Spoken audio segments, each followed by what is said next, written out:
What kind of children's book about flowers gets banned? Springtime Flowers remind me of the story of Ferdinand by Munro Lawn. Published in 1936, this lovely tale was banned in Francoist Spain during the Spanish Civil War. It was considered anti-fascist because Ferdinand refused to fight, while other bulls aspired to violence in the arena. In Nazi Germany, Hitler ordered it burned because he regarded it as degenerate democratic propaganda.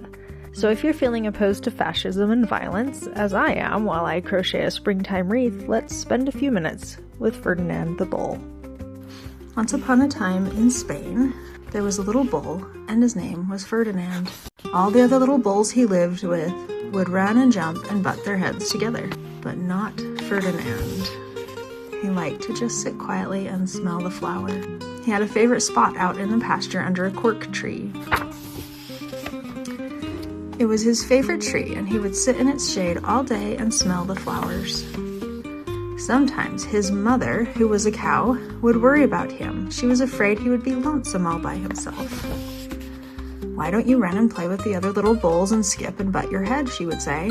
But Ferdinand would shake his head. "I like it better here, where I can just sit quietly and smell the flowers."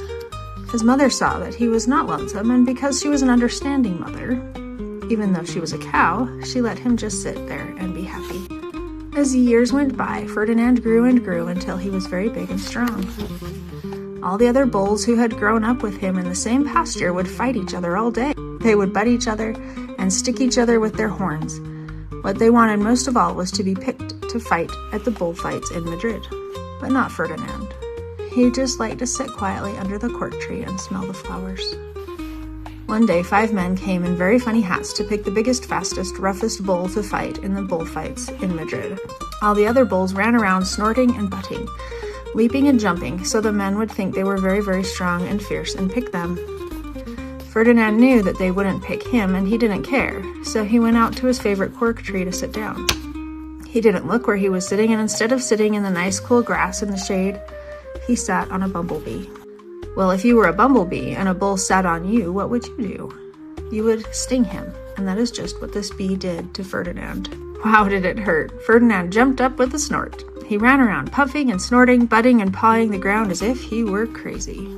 The 5 men saw him, and they all shouted with joy. Here was the largest and fiercest bull of all, just the one for the bullfights in Madrid. So they took him away for the bullfight in a cart. What a day it was. Flags were flying, bands were playing, and all the lovely ladies had flowers in their hair. They had a parade into the bull ring. First came the banderillos with long, sharp pins with ribbons on them to stick in the bull and make him mad.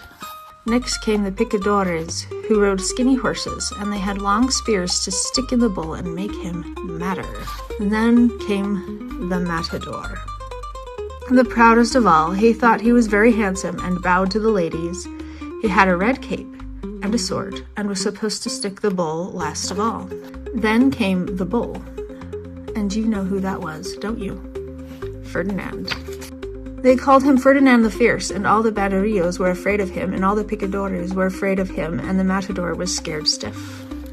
Ferdinand ran to the middle of the ring, and everyone shouted and clapped because they thought he was going to fight fiercely and butt and snort and stick his horns around. But not Ferdinand.